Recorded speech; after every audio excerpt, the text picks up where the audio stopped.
வணக்கம். என் உயிரே செல்லம்மா. அத்தியாயம் 62 ப்ரோமோ எபிசோட். எல்லோருக்கும் சேர்த்து காஃபி போட்டு எடுத்து வந்து கொடுத்தாள் ராகினி. காஃபியை குடித்து முடித்த கரண் தேவாவை தனியாக சந்திப்பதற்கான சந்தர்ப்பத்தை எதிர்பார்த்து காத்து கொண்டிருந்தான்.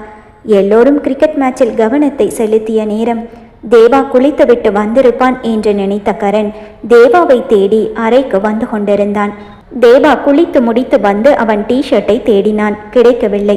செல்லம்மா, என்னோட டிஷர்ட் எங்க இருக்கு என்று சத்தமாய் கேட்க அவன் குரலை கேட்டதும் அறைக்கு வந்த ரதி டிஷர்ட்டை கபோர்டிலிருந்து எடுத்து கொண்டிருந்தாள். அரை குறையாக துவட்டிய ஈர உடலோடு கேசத்தில் நீர் சொட்ட பின்னாலிருந்து ரதியை அணைத்திருந்தான் தேவா. அவளும் அவன் அணைப்பில் கண்களை மூடி நின்று விட்டாள்.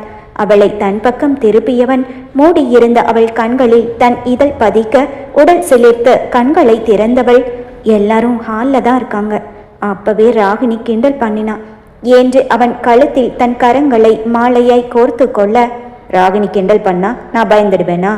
நான் தினமும் உன்னை பார்க்க வருவேன், ஆனால் 2 பேரும் இப்படி தனியாக பெட்ரூமில் இருக்க முடியுமான்னு தெரியலை என்று பேசிக்கொண்டிருந்தவன் எப்போது அவள் இதழ்களை சிறை பிடித்தான் என்று அவளுக்கு தெரியவில்லை.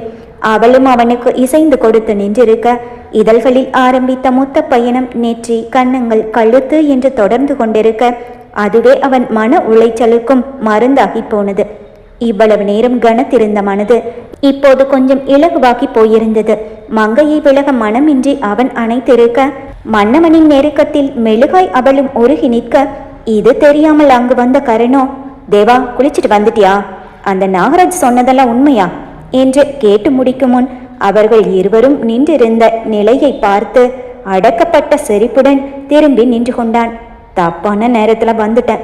மனசுல இவ்வளவு டென்ஷனை வச்சுக்கிட்டு எப்படி இவனால மட்டும் ரொமான்ஸ் பண்ண முடியுது?